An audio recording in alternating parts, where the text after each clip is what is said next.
mentioned earlier, Liverpool's a great fighting city. What makes it a great fighting city?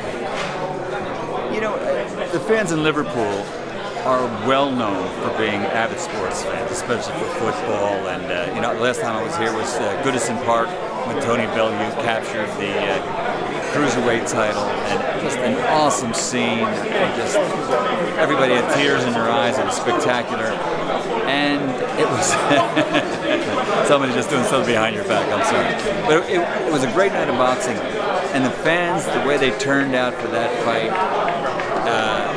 You could tell that this is a sports city. And when Matchroom asked me to come over for this fight, you know, I jumped at a chance because I knew I love to work in front of what we call a hot crowd, really, you know, novel crowd. And that's what they have here in Liverpool. Fans that know what they're doing.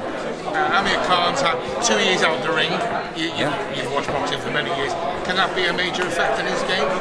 It's going to be an important part of the fight, and we have to see what happens. That's what makes this fight intriguing. Not only is it 2 years off, he lost his last fight 2 years ago, but he lost to a guy that outweighed him maybe by 30 pounds, you know, when they got into the ring. It shows you that he's got a big set of courage, and that as a welterweight he got into the ring with the middleweight champion of the world for a chance of that title. And for 5 rounds, he totally outboxed him. He was a dominant boxer. But when a guy outweighs you by that much, and he finally got caught, and that was the end of the fight. He took some time off, he went to the jungle, became a TV star, and he's a great boxer. Actually, he's a superior boxer, and people know this.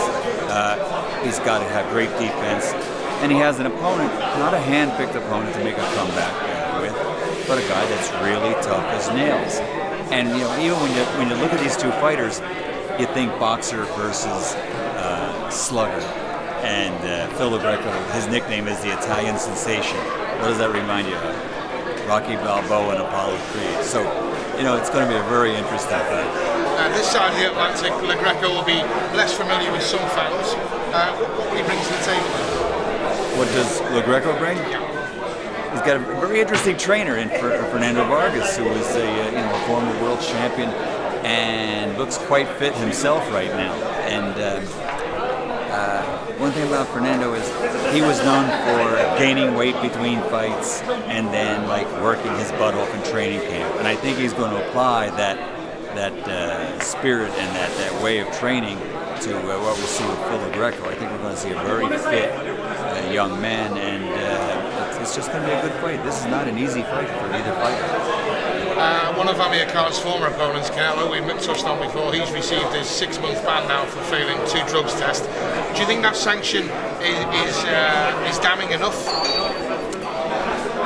You know, it's something like I hate to even comment on because I'm in the business, and you know, we have to leave that sort of thing up to writers and editorialists. And you know, with what I do, it's introducing fighters and announcing decisions. But there's a possibility it was accidental through meat that was contaminated in Mexico, but it's still his responsibility to, at this level of his career, a multi-million-dollar fighter, make sure that stuff isn't at the dinner table, if that's the case. So it's probably the worst thing that ever happened to Triple G, because he's not getting any younger, and now the fight gets postponed to September, if it's actually going to happen. So it's a shame for the sport.